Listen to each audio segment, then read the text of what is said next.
کوئی اور ہے۔ الحمدللہ رب العالمین والصلاة والسلام علی سید الانبیاء والمرسلین، اما بعد فاعوذ باللہ من الشیطان الرجیم، بسم اللہ الرحمن الرحیم۔ الحمدللہ پروگرام الفرقان کے سلسلے میں عقائد کا بیان چل رہا تھا، اور عقائد کے تحت ہم انبیاء علیہم السلام، نبوت اور رسالت سے متعلقہ مسائل آپ کی خدمت میں عرض کر رہے تھے۔ انبیاء علیہم السلام کے مختلف یا رسالت اور نبوت کے مختلف پہلو پر گفتگو کرتے ہوئے ہم عصمت انبیاء کے موضوع پر آئے تھے، اور آپ کی خدمت میں عرض کیا تھا کہ عصمت کا مطلب ہرگز یہ نہیں ہوتا کہ اللہ تبارک و تعالی کسی بندے کو گناہوں سے اس طرح دور کر دے کہ وہ گناہوں پر قدرت بھی نہ رکھے۔ ایسا نہیں ہے، بلکہ انبیاء علیہم السلام بھی مکلف بنائے گئے ہیں اس بات کے کہ وہ گناہوں سے دور رہیں، اور جو عبادات اللہ تبارک و تعالی کی طرف سے فرض یا واجب ہیں ان کو وہ استقامت سے ان کی شرائط اور تقاضوں کے مطابق ادا کریں، لہٰذا وہ بھی مکلف ہیں۔ لیکن اب انبیاء علیہ السلام کے لیے جو عصمت کا تصور رکھا جاتا ہے وہ صرف یہ ہے کہ اللہ تبارک و تعالی ان نفوس قدسیہ کے گناہوں پر قدرت رکھنے کے باوجود، نیک اعمال و افعال کو ترک کرنے پر قدرت رکھنے کے باوجود ان میں گناہ پیدا نہیں ہونے دیتا۔ یہ عصمت انبیاء کا مفہوم ہے، اور اس سے نتیجہ یہ نکلا تھا کہ عصمت انبیاء ان کے مکلف ہونے کے منافی نہیں ہے، یعنی ان دونوں میں باہم کوئی ٹکراؤ نہیں ہے کہ انبیاء علیہ السلام کو معصوم بھی مانا جائے اور مکلف بھی مانا جائے۔ اور اس پہ عقلی دلائل بھی آپ کو دیے تھے کہ اگر ان کو معصوم اس طریقے سے مانا جائے کہ یہ مکلف نہیں ہیں گناہوں سے بچنے کے اور نیک اعمال کے ارتکاب کے، تو پھر اس پہ ثواب کیسے مرتب ہوگا؟ ان کے اعمال کی کیا پھر حیثیت رہے گی اللہ تعالیٰ کی بارگاہ میں، جبکہ وہ خود ان اعمال و افعال کو اپنے آپ سے یا نفس و شیطان سے مقابلہ کر کے ادا ہی نہیں کر رہے، تو پھر اس پہ ثواب کیسے مرتب ہوگا؟ ثواب تو انسان کی کوشش کے بدلے میں ہی مرتب ہوتا ہے، اگرچہ اللہ تعالیٰ اس کا بھی محتاج نہیں، لیکن اس کا قاعدہ قانون ہے کہ وہ انسان کو ایک چیز کا مکلف بناتا ہے، اور جب انسان اس مکلف بنائے جانے کے تقاضے کے مطابق یا جس چیز کا اسے مکلف بنایا گیا اس کے تقاضے کے مطابق عمل کرتا ہے، تو پھر اللہ تعالیٰ اس پہ ثواب کا ترتب فرماتا ہے، اور اس شخص کے لیے آخرت کے درجات کا تعین ہوتا ہے۔ تو عصمت انبیاء پر ہم نے تفصیلی کلام کیا۔ اب اس کے بعد چند عقائد سماعت فرمایا، اور پھر اس کے بعد ہم نبی کریم صلی اللہ علیہ وسلم کے بارے میں خصوصی طور پر کلام کریں گے۔ آپ کے کیا کیا حقوق امت پر ہیں، آپ کے کیا فضائل ہیں، آپ دیگر انبیاء علیہ السلام سے اور پوری مخلوق الہی سے افضل ہیں یا نہیں ہیں، آپ کے بارے میں کیا کیا عقیدہ رکھنے چاہیے، کس عقیدے میں تھوڑی بہت خرابی ہوگی تو انسان دائرہ اسلام سے خارج ہو جاتا ہے، نبی کریم صلی اللہ علیہ وسلم کی شان میں گستاخی کی شرعی حیثیت کیا ہے، اور گستاخ رسول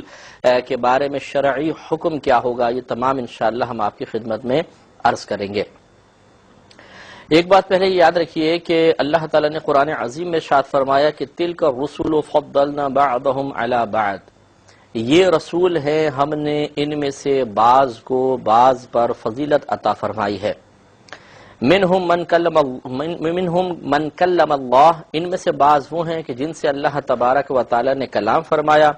ورفع بعضهم درجات، اور ان میں سے بعض وہ ہیں جن کے اللہ تبارک و تعالی نے کئی درجات بلند فرمائے یا ان کو کئی درجوں بلند فرمایا۔ سورہ بقرہ کی آیت نمبر یہ 253 ہے، جس سے یہ نص سری ہے اس بات پر کہ انبیاء علیہ السلام باعث فضیلت ہوتے ہیں، اور ان میں بھی اللہ تبارک و تعالی نے درجات مقرر فرما دی ہیں، کوئی کسی سے بلند ہوتا ہے، کوئی کسی سے بلند و بالا ہوتا ہے۔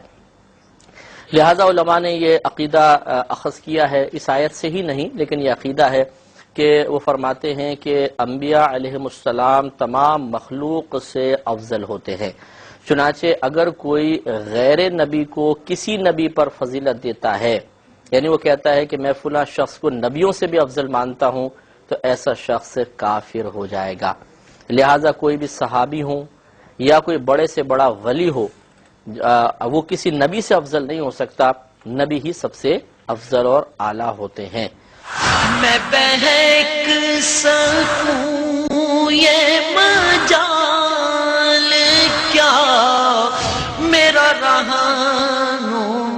دیکھیں، خاتمیت یا اختتام ہو جانا، کسی چیز کا پورا ہو جانا دو طرح کا ہوتا ہے۔ ایک خاتمیت مرتبی ہوتی ہے، ایک خاتمیت زمانی ہوتی ہے۔ یعنی جب ہم بالفرض انسان کے بارے میں کہتے ہیں کہ بھئی یہ سب سے آخر میں آیا اور خاتم ہے، آخری ہے،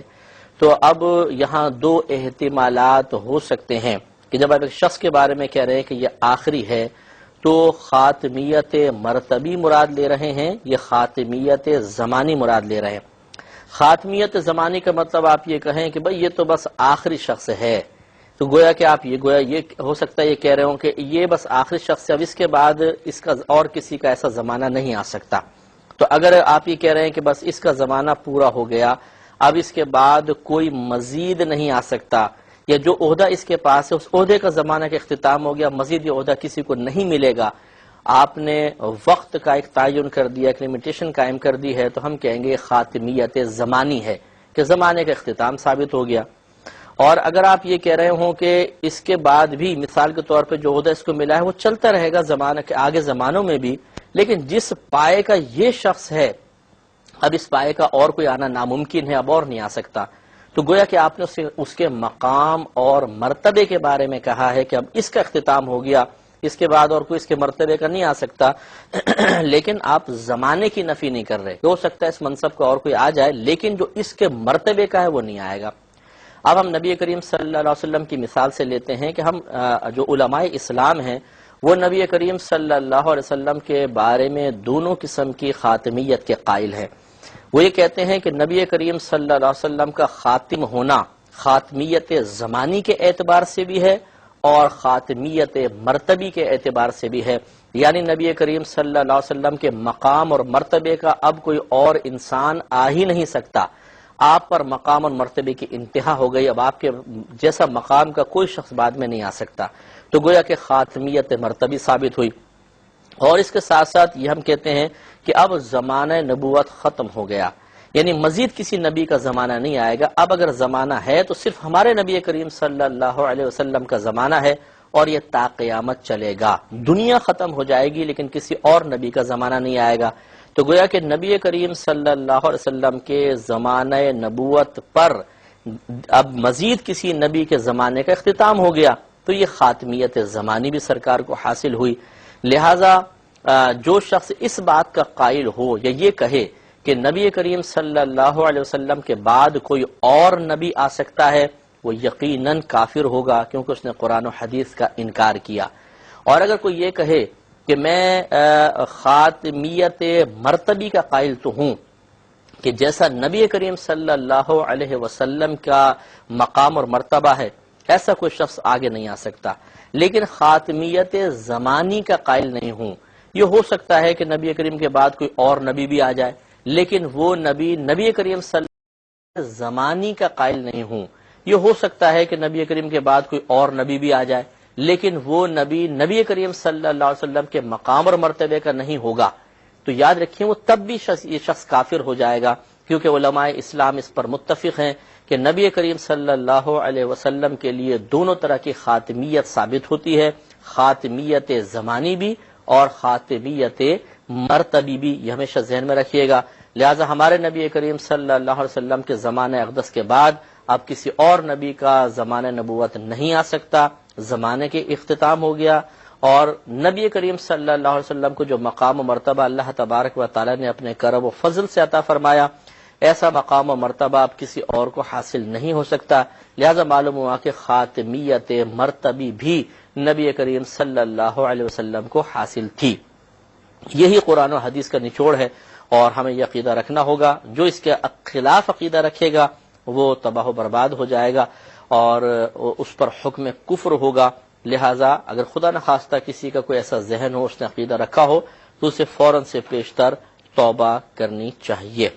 اس کے بعد اب انشاءاللہ ہم چند ایسی احادیث کریمہ آپ کی خدمت میں عرض کرتے ہیں جس سے مزید نبی کریم صلی اللہ علیہ وسلم کی فضیلت کا پہلو نکلتا ہے کہ آپ جمیع خلائق سے افضل اور اعلیٰ ہیں، اور اللہ تبارک و تعالی نے آپ کو تمام مخلوقات پر فضیلت عطا فرمائی ہے۔ چنانچہ حضرت ابو عمار شداد رحمت اللہ علیہ کہتے ہیں کہ انہ سمع واصلۃ بن الاسقع، کہ انہوں نے واصلہ بن اسقع رضی اللہ تعالی عنہ سے یہ سنا،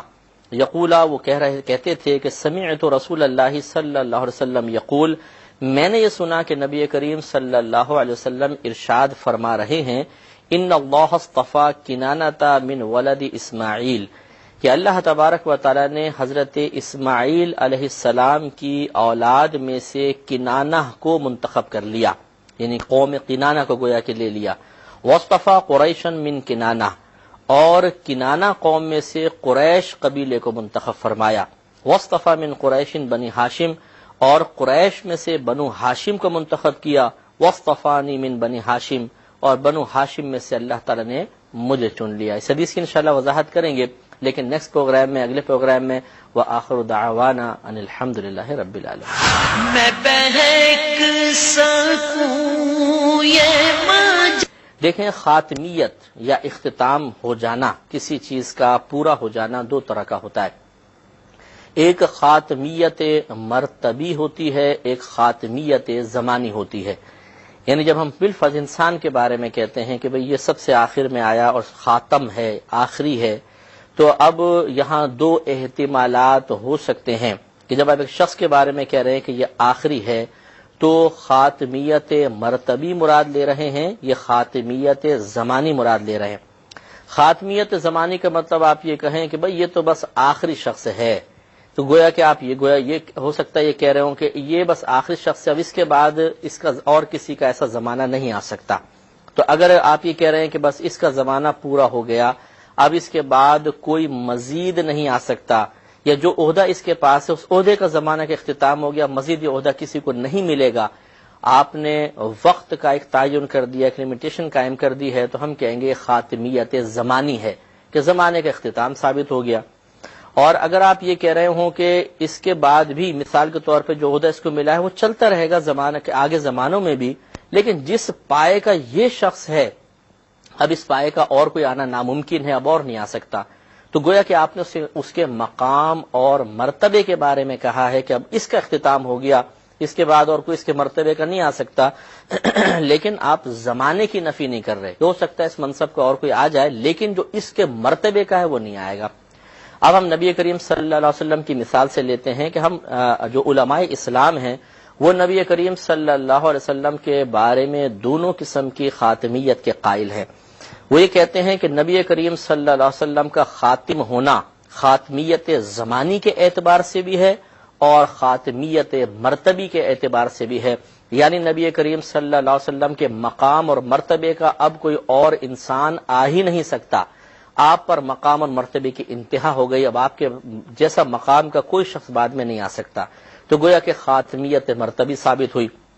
اور اس کے ساتھ ساتھ یہ ہم کہتے ہیں کہ اب زمانہ نبوت ختم ہو گیا، یعنی مزید کسی نبی کا زمانہ نہیں آئے گا، اب اگر زمانہ ہے تو صرف ہمارے نبی کریم صلی اللہ علیہ وسلم کا زمانہ ہے، اور یہ تا قیامت چلے گا، دنیا ختم ہو جائے گی لیکن کسی اور نبی کا زمانہ نہیں آئے گا۔ تو گویا کہ نبی کریم صلی اللہ علیہ وسلم کے زمانہ نبوت پر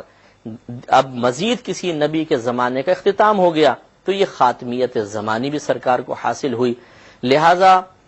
جو شخص اس بات کا قائل ہو یا یہ کہے کہ نبی کریم صلی اللہ علیہ وسلم کے بعد کوئی اور نبی آ سکتا ہے، وہ یقیناً کافر ہوگا، کیونکہ اس نے قرآن و حدیث کا انکار کیا۔